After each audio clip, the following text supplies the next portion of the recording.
Hey guys, it's Tiny Tom Logan back with another video for you. Just a quick update on the, I suppose you'd call it, we haven't really got a name for it, but my 2012 home server, I suppose, until we come up with something better. Basically, this is it complete. And I wanted to give you all a quick run round so that you can, because we didn't really talk about the hardware very much before. So, basically in there we've got a Gigabyte Z68 UD3H. And I chose this because it's got all of the video outputs on the back of the board. So we've got HDMI, DVI, VGA, all the kind of normal ones. I do believe it's even got a display port back there if I have a quick look. It does indeed have a display port. USB 3, SATA 6, it had everything that I needed. Basically, at the moment, we've got the RAID card in there, which is an Adaptec 51245. It's a 16-port RAID card, and it's on the PCI Express 8 bus, as in it's a PCI Express 8 card. At the moment, I've only got 2 of the clips in there. So it's 12 internal, 4 external, and you can SAS them all up if you want to as well. So at the moment, I've got 6 hard drives in here. These all 6 are in a RAID 6. So it does mean I lose a fair bit of drive space, so you end up having 2 as parity.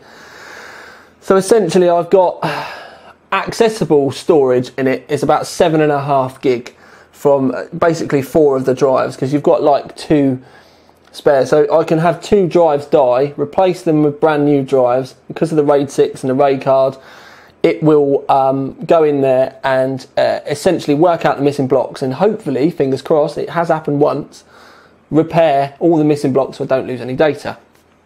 Hard drives, I've used a Western Digital 2 terabyte greens. I don't know why I ended up with these in the end. I am starting to become a fan of them. I've been doing a bit of work with Western Digital recently, and I'm really starting to become a big fan of the WD greens. I actually do have an extra drive to go in as a redundant.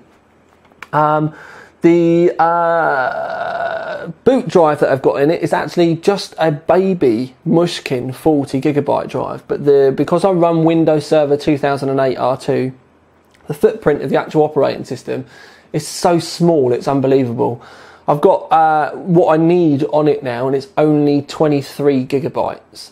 So that's with the programs that I'll be running on it, the operating system, the drivers, the stuff for the RAID card, all that kind of stuff. Just 23 gigabytes. I don't really store anything on it because obviously I've got this massive RAID array anyway.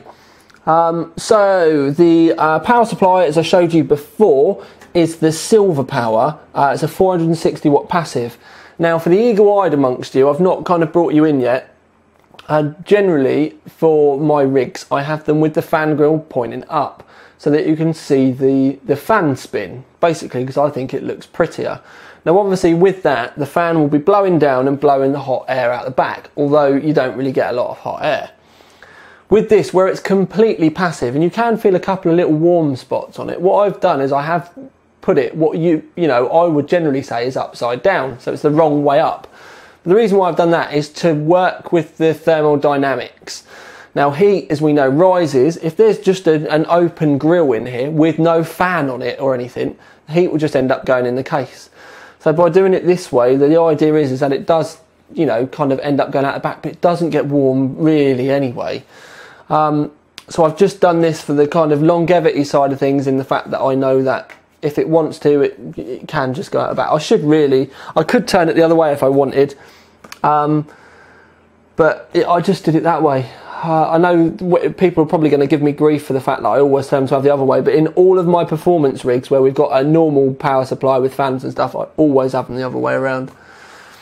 RAM, 8GB of Corsair Vengeance low profile, 1600 megahertz. Massive overkill. 8GB for a server is just mental. Unless I start running VMs and stuff, which I'm not going to. It's just going to be like it's a really posh NAS box stroke storage server.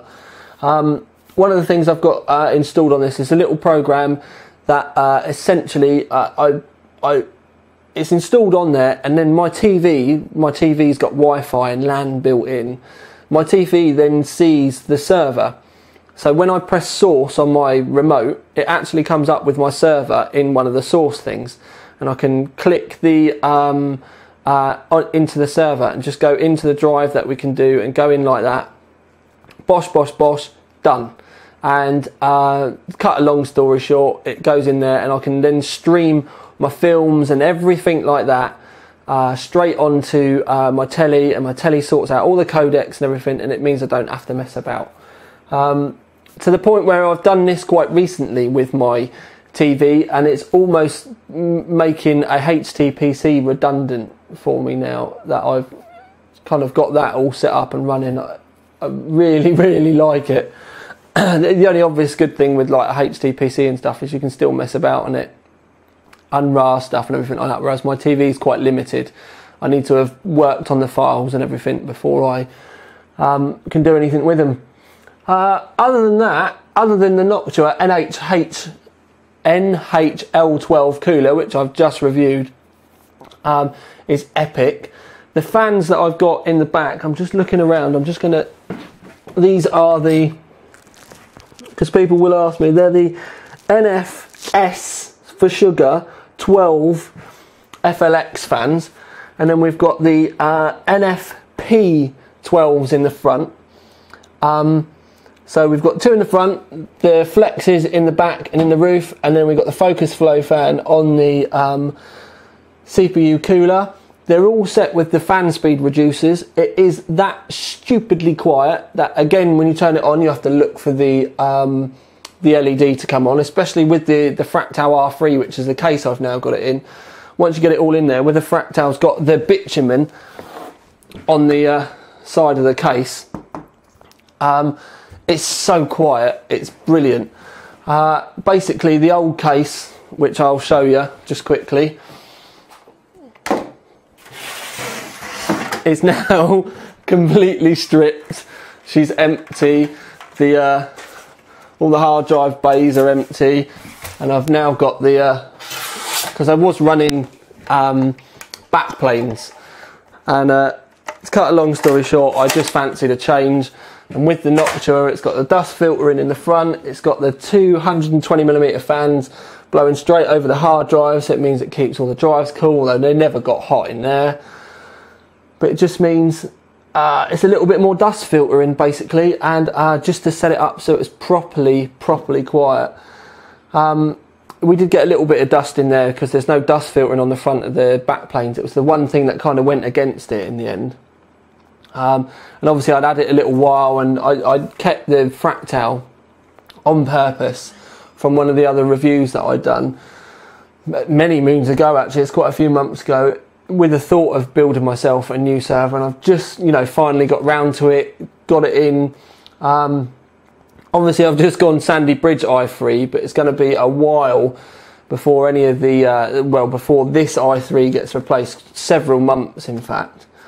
But I don't care. I don't think I'm ever really going to need to upgrade it. The old i3 540 that I was running in the other rig was more than ample for what I was doing. I really do need to start finding some extra uses for this, to be honest with you, because it is an immense amount of power just to have sat there as running as a LAN box, basically.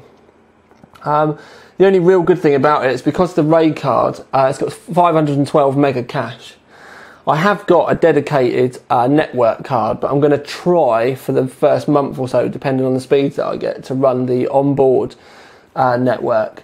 Because from my main rig with the old server, with my old rig to the old server, my network transfers kind of averaged out around 105, 106 meg a second. That's with the Windows transfer tool.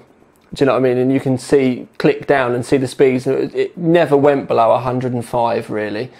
It kind of start around the 112 mark, and then it slowly go down to 19, and then down to about 15, 16 and stay there. But over 100 megaseconds, wicked. Because obviously the limit with gigabit is 120 anyway, or at least that's what they say the headroom is, the ceiling is. I have played around with trying to pair and stuff like that, but you have to mess around with the routing options, so that, because otherwise if you pair them up, you have one cable for up and one for down, and you need to mess around with the routing options to actually make it so that you can have both going both ways. I did on a couple of occasions get the old server and the old main rig running with it. It was on one of the inclinations before I put the Gigabyte UD7 thing in there, the Gigabyte X58 overclock, sorry. I think it was when I was still on the Asus board, and I'd managed to get with them paired up around at 185 meg either way. And because we've got a solid state drive on this, a solid state drive on that, or sorry, the RAID on this, a solid state drive on the main rigs, it was never a problem, and it literally was both ways. It was a bit of a pain in the arse having the cables, and with my main rig, basically it used both of the Ethernets up, so it meant that when I'd put it into the server, it then meant that I had to have the internet going into the server, sharing the internet connection with my main rig.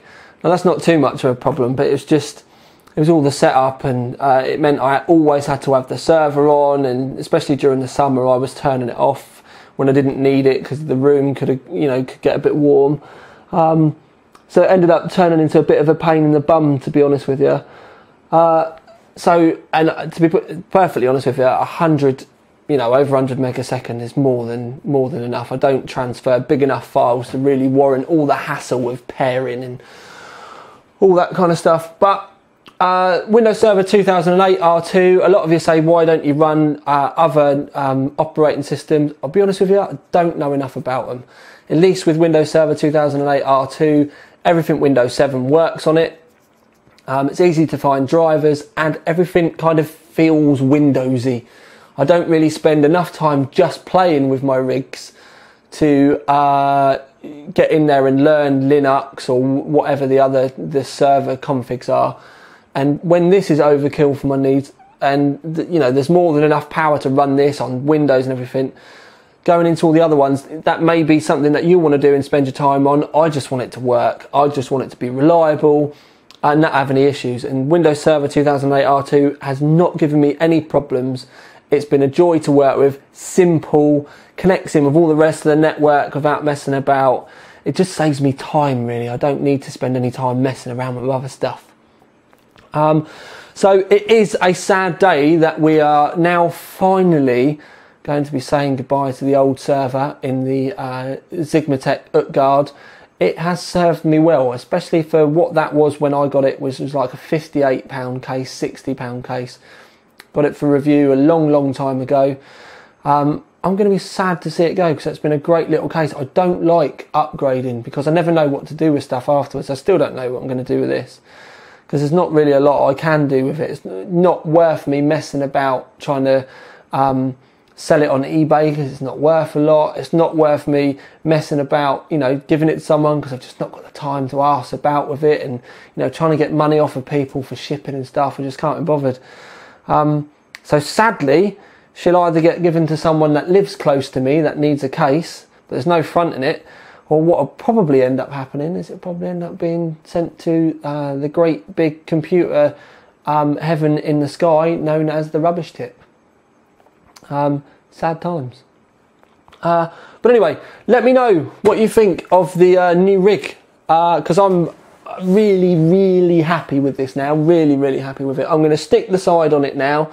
I'm not going to open it again because I want to give it I'm going to run it 24/7 now for at least 2 weeks and see what the dust is like on the fans, what the dust is like inside the case, and yeah, just pretty much see how we go. And because I may change the front dust filters or something yet, I really don't know.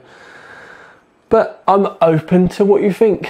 I'm going to love you and leave you. I may do some videos with this later on. Basically what I wanted to do is give you a look at the builds, and then we may come back and do some other stuff like on file sharing and stuff. But this is a possible. Don't come asking me for them later. They'll either appear or they won't. Because it really depends on my time. I actually needed to get this done for me personally as a build, not make it so I can make you even more videos, because we've got plenty of videos coming, don't you worry. So yes guys, this is it. I'm going to love you and leave you. Love to know what you think. But this is Tiny Tom Logan with his now finished server that doesn't really have a name, out. By the way, that's my remote. That's what I keep hold of.